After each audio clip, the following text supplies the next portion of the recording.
How did Rome transform from a small city on the banks of the Tiber River into a great empire that ruled most of Europe? And what changed in the systems of government from king to consul and then to emperor? Follow along with us to discover how the Romans made history and organized the world. The story began in 735 BC when Rome was founded by Romulus, its first king, according to legend. In the monarchy, the king was the absolute ruler, leading the army, enacting laws, and judging between the people. But the king was not alone. There was a senate made up of tribal leaders who offered advice. However, power was concentrated in the hands of the king. This system continued until 509 BC, when the Romans overthrew their last king, Tarquinius the Superbus, because of his tyranny. Thus, the Republic began.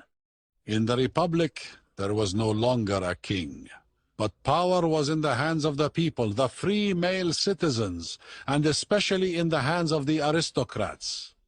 The most prominent institutions were the two consuls, elected annually, who ruled together and alternated leadership to avoid tyranny.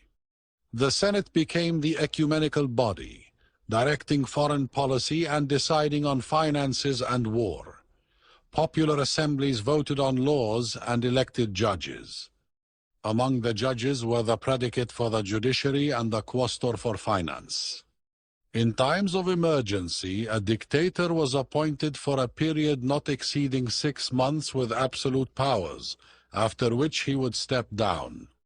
But behind this facade of democracy, the Republic was effectively run by an aristocratic elite, leading to conflicts with the common people, most notably the Peloponnesian revolts.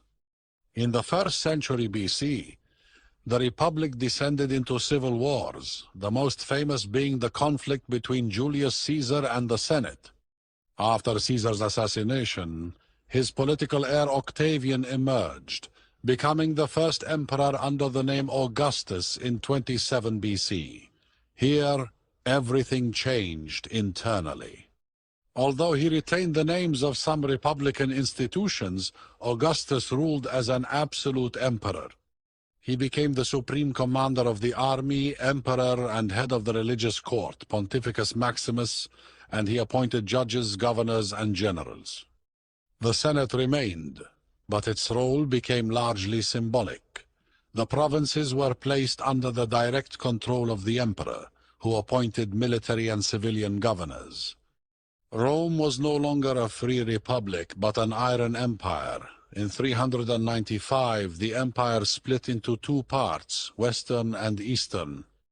The Western Empire fell in 476, but the Eastern Empire, known as the Byzantine Empire, continued. After the division of the empire in 395 AD into Eastern and Western empires, Constantinople, the capital of the Eastern Empire, entered a new phase of rule known as the Byzantine Empire.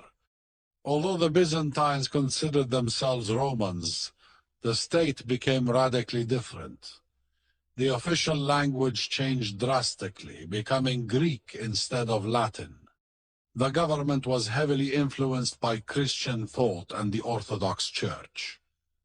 The emperor came to be seen as God's representative on earth, combining temporal and religious authority.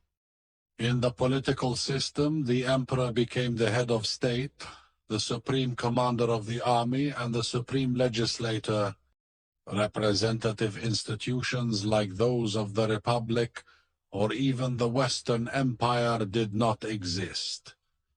Despite all the difficulties and invasions, the empire endured for 1,000 years until its fall to the Ottoman Empire.